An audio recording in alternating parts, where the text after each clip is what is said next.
जय माता दी दोस्तों। जी हाँ दोस्तों, जिसका था इंतज़ार वो आ चुका है।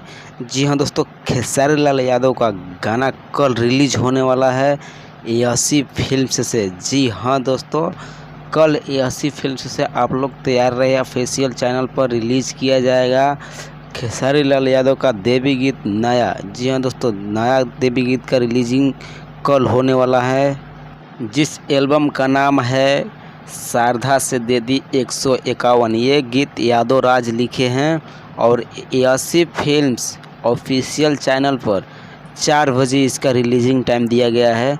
4 बजे रिलीज़ किया। और एक खबर है खेसारी लाल यादव से जी की तरफ से कि धर्मपत्नी हो ये SRK फिल्म्स SRK म्यूजिक पर इसका ऑडियो रिलीज़ किया गया था कुछ दिन पहले और उसका वीडियो कल रिलीज होने वाला है। तो जी हाँ दोस्तों, आप लोग तैयार रहिए खेसारी लाल यादव के फैंस।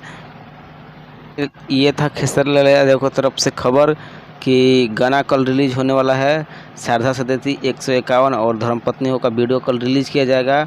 और एक बात और बता दें कि जी हाँ दोस्तों, ये था खबर भोजपुरी इंडस्ट्री से खेसारी लाल यादव की तरफ से कि रिलीज़ होने वाला है। अगर वीडियो अच्छा लगे तो चैनल को सब्सक्राइब कीजिए, लाइक कीजिए और खेसारी यादव को फैंस शेयर भी कीजिए।